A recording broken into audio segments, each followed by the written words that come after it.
All right. Explain to me how a representative gets paid for what they do.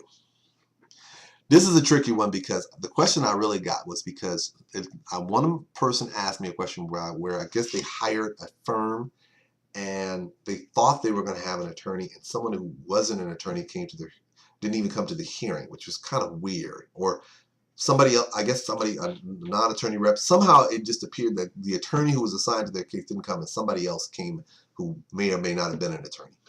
And I get this a lot of time, but especially when I get people who are like, oh, you don't need an attorney, they're just trying to suck you dry and take your money. And I'm always like, okay, it's not about sucking you dry and taking your money. Let me tell you why. It's like, first and foremost, from a contingency fee perspective, Social Security attorneys get paid the lowest. If you think about it, I want you to pause for a second. If you're filing, every state is a little different, but let's say you got in an auto accident and you hired an attorney. Most people say, oh, I don't get paid unless I win the case for you. And they're like, whoa, that's just awesome. And that's, I don't get anything. But then look at the most fee contracts. In some states, it's like 33 1/3 if they don't have to sue anyone. But then the moment you sue someone, it jumps to 40%. So guess what? If you had someone and you were working in their case and it's 33 1/3, and then you agree to reimburse them for any costs that they incur and so forth. So guess what? You go and you get a $10,000 settlement without even going to court. They haven't done anything. Great. $6,700 goes to you, and your attorney gets $3,300. But let's say they went to court. They filed the filing fees on your behalf. They had to pay for depositions on your behalf. They had to pay for a mediator on your behalf. And guess what ends up happening? Let's do a little calculator again for you. This is where it gets a little weird. Okay, so follow with me when I break this thing down. So you go to court and let's say, for instance, filing fee is $450. And then let's say you go to a deposition. Deposition is $400. You get the documents transcribed, it's another $100. You go get a mediation, you're in mediation all day, but unfortunately you weren't able to settle. That mediator was $1,500. Okay? Now, all of a sudden, you decide to settle the case with the person. They say it's $10,000. Well, guess what? What's 40% of $10,000? $4,000. So that is, make sure here. So you got $2,450 plus $4,000. So now you settled for $10,000, but once you take off all the stuff that the attorneys pay for you on your behalf and their fees, you get $3,550. Now you're gonna say, see, that's what sucks. That's what I'm talking about. Attorneys take everything. I'm thinking, but this is where I have to explain to people. You have to now ask yourself, could you have gotten that $10,000 on your own? I got news for you. You may not want to hear this. When you're dealing with a company who ain't trying to pay you any money, if they see you representing you by yourself, get ready, because they're going to really make you work, because attorneys, they understand all the little things that you have to do. Once you get into the legal system, it's all about maneuvering the legal hoops and hurdles. If you don't know how to maneuver, your case might die before it even gets going. So you think, oh, I'll do all this myself. Well, guess what? If you don't know how to maneuver, you've kind of screwed yourself. So why am I using that as an example? I said, well, a couple of reasons. Under Social Security, the most that a representative can get is $25% or $6,000, whichever is less. Unless they've appealed it and gone up a few times, then it's capped at 25%. You can go over $6,000 depending on how much. But a lot of times I tell people, I say, first of all, we are the lowest paid of the contingency fee type of practices. So representatives, in a lot of instances, you may find representatives who are actually doing more for you, but they're in the end of the day, they're getting less than their peer counterparts who do contingency fee work for contingency fee types of cases. Second of all, It's weird because Social Security, in some instances, depending on the circumstances, are going to want to see what the representative did. So let's say there's multiple representatives. Well, under multiple representatives, they may ask them to do a fee petition. You have to petition the court to tell them exactly everything you did in detail. And then you, as an individual, if you have a problem with the kind of work that they've done, you can contest it and say, I don't think they deserve that dollar amount because I don't think they did enough.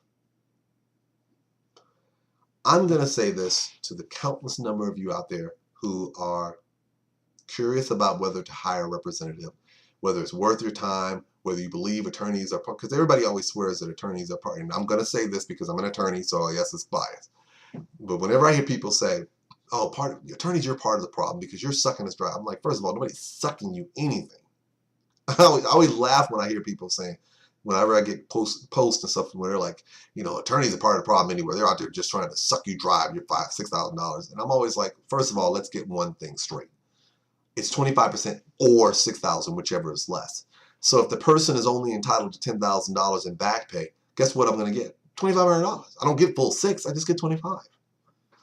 Second of all, it really depends on what's been going on in the case. Getting records, getting the client up to speed, educating them about what's going on with the judge they're going before, preparing them for the hearing, things of that nature. But I'm always a firm believer. If you think you can do it by yourself, great. Most of the people that I run across who always scream about how you don't need a representative, I was able to get on my own. And I always laugh because I'm always in my mind thinking, but most people like yourselves are probably the exception, not the rule. The rule is that Social Security typically denies a lot of people the first couple of times around. The typical time that most people have the best shape when you go before a judge. But let me be very blunt when I say this, okay?